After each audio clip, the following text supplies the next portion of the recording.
Welcome to the Church of Obelisk. Chen is a position 5 hero, right? I've talked about the channel previously about how Chen is better played as a 5 rather than a 4 these days.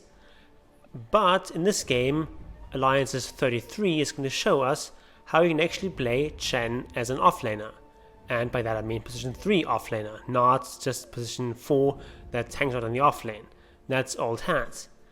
But what he's actually going to do in this game is he's playing Chen as the offlaner and he's going to farm, and he's going to have a huge lead over the enemy carry. So how does this work? They're going to block the lane here. They have an Ushak as position 4, so he's going to use Fisher to block the wave. Some more body blocking, but the enemy CK is also going to body block here. And they get this fairly good equilibrium, and he's going to take over this range creep. What he's going to do with this is just last hit. The thing about range creeps is they have piercing damage, so that means they do bonus damage against creeps and less damage against heroes. If you don't know what piercing damage means, you can look at this video I did about arm and attack types. It's going to explain everything for you. And what he's going to do here is just out farm this CK. So of course, taking over this range creep put him down by one creep. Now he's taking over this ghost here, which is even better than the range creep. He doesn't find the ghost or any other really strong creep in this small camp. He's just going to keep the range creep. What he's going to do with this is just farm. Takes over this hill troll. It also has piercing damage. Has slightly more damage than the range creep, but has less attack speed. But for last hitting, it doesn't really matter. So he's just going to get all the last hits, all the denies.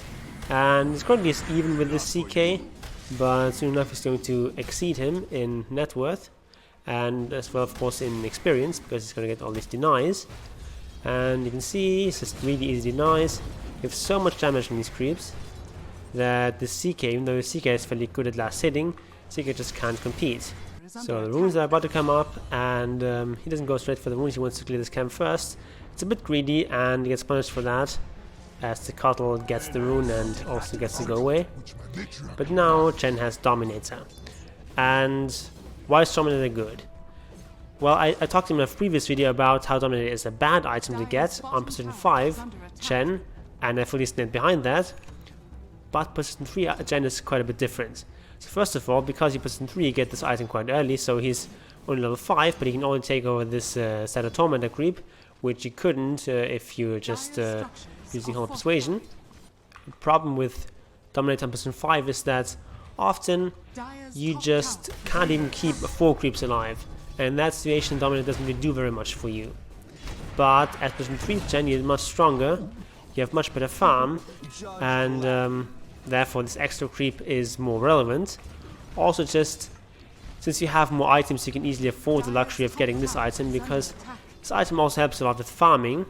And he's also going to queue up this Vlad's, which of course also is a good item for farming, gives a lot of sustain as well as some extra damage and armor for your creeps. And yeah, just the combination of these two items give you so much farming speed and allow you to clear even ancient camps, allow you to take Roshan, and just be really, really strong. And right now he's trying to take over this creep, but he's just barely short of this level 7. He was lacking 2 experience points, now he gets it, and now he can take over this Conqueror. And now he has a complete army, so there's this one fairly weak creep here, this Hill Troll, that's something you want to get rid of. And he's going to do that by sending him to the tower. Probably better would be to just send him to this stack here and have it die to that stack, because now this Cottle is actually getting experience for this creep, which is not what you want, but it's not a big deal. Now you can take over another Conqueror here. If you get these Conquerors really early, they're so strong. In the early game, no one can really fight against these Centaur Conquerors. They have a 2-second stun, and if you have 3 Centaurs, you can stun some for 6 seconds, so that's really, really strong.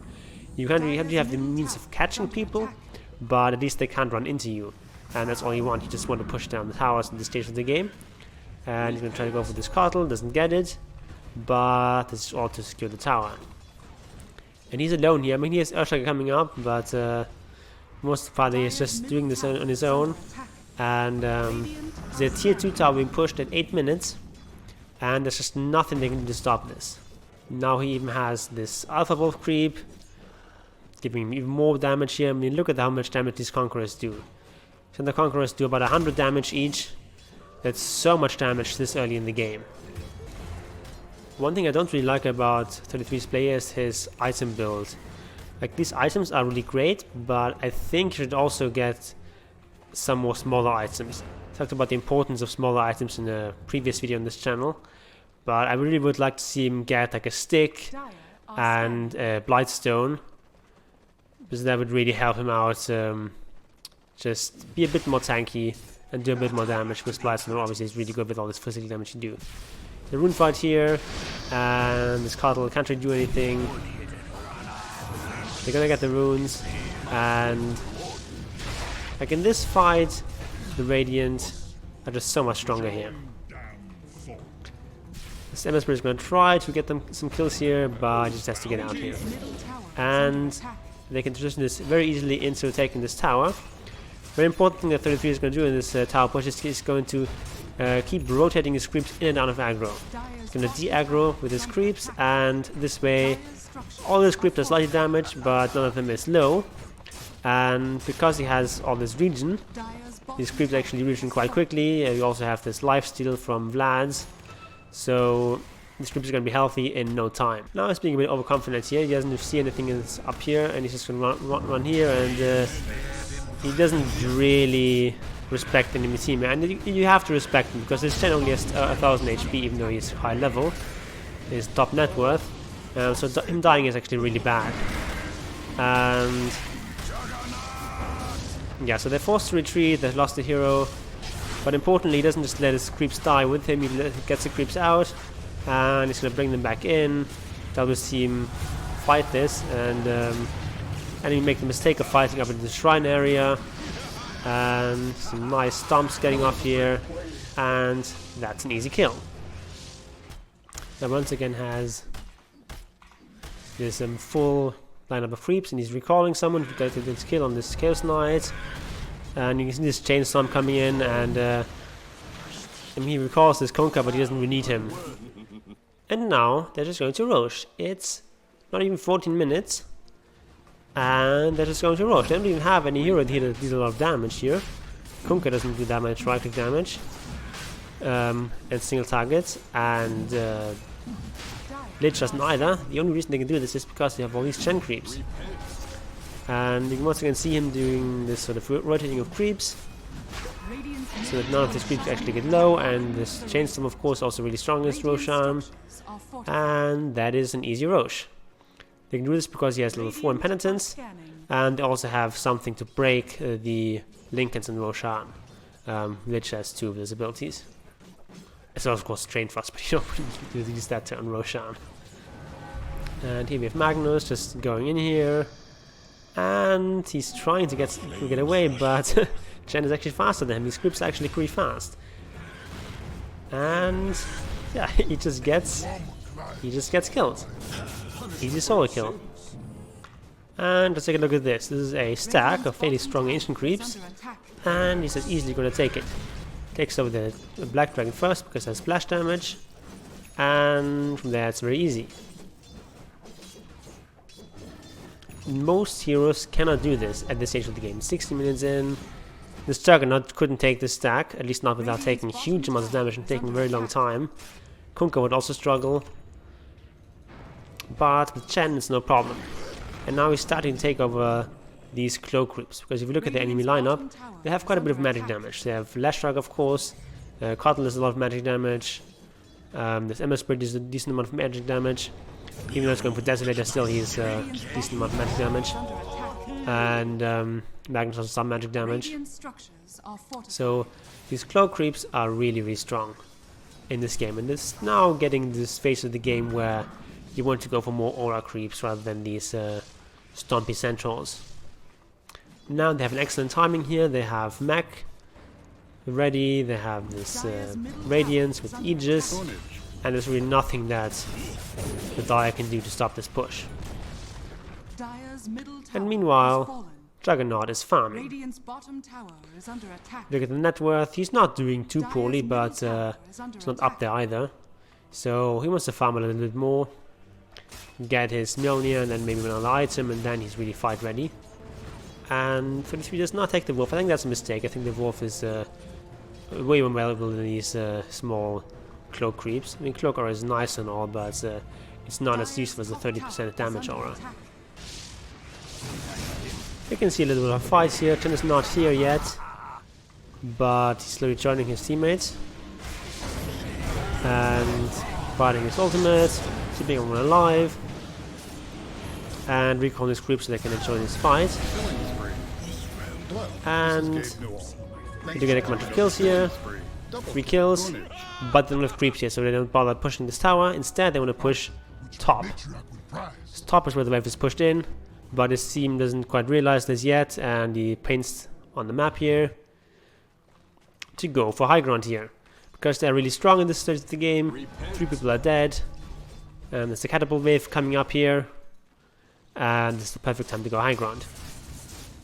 Aegis is no longer hit with them, but still, they're really strong. It's hard for them to actually contest anything. And just look at this magic resist that these heroes have. 62% magic resist, just from these creeps. But importantly, it's not just running with these creeps and attacking these Raxes, because there's a lot of AoE on the enemy team, and these creeps, despite their magic resist, they have 67% magic resist, and they're still quite vulnerable. And you just want to feed them and lose all their magic resist. So they're just doing this slow siege. They're taking the tier 3 tower, and they're retreating a little bit here. Juggernaut gets skewered in here, but that's okay. No, he has no defensive items. He still survives here thanks to his wand. I mean, that is a defensive item technically, but it's like a really small item. And just nothing is dying here. All this magic damage just doesn't do anything here because of these Chen creeps. They do at least one hero there. Okay, I lied. But I mean, they took tier 3, and they got a buyback here, so this is a really good fight. And in terms of gold exchange and XP exchange, it's fairly even. But I mean, they took this high ground. Now they can take shrines, and from here on out, it's a fairly easy game, fairly straightforward. So, is Position 3 Chen actually viable? Is it a meme or is it new meta? Well, I don't know. What I do know is that 33 has definitely been experimenting with this in a couple of pub games, and so far very successfully. And knowing 33, it's definitely something that he might pull out at his next competitive games at the Chengdu Major. So we'll just have to wait and see whether this actually can succeed in pro play. But definitely seems very strong in pubs. I haven't tried it out myself, but definitely am eager to do so. And I think that's a really interesting new way of playing Chen, and we're just gonna have to see how this develops. So Position 3 Chen is definitely very strong in the laning phase, but you have to watch out that you do fall off in the late game. You can provide a lot of utility and value to your team with your auras and all these aura creeps and glow creeps, things like the Alpha Wolf, but at the end of the day you don't scale as well as some of these other offlaners. And that doesn't mean you necessarily have to end game super early. So if you have a position 1 and 2 that scale really well, you can definitely go into the late game with this position 3 Chen. And then you're just sort of like a third support that has a lot of gold. And you can use all that gold to buy all the support items. By support items I don't mean wards, but like all these aura items, utility items. You can buy the mech and the creeps, you can buy Vlads, you can buy pipes, you can buy Crimson Guards, you can buy Hex. You can buy basically any item that your team needs and provide a lot of value through that. But yeah, I'm definitely excited to see whether Position 3 Chen is something that can establish itself as a viable meta pick, or it's just a fad. But we've definitely seen heroes transition from support to core and vice versa. We've seen Luna support, we've seen Crystal Maiden core, we've seen all sorts of interesting things. So Position 3 Chen is definitely not out of the realm of possibility. But if you want to see some more traditional Chen gameplay and Chen content focused on Position 5, you can check out these other videos from my channel.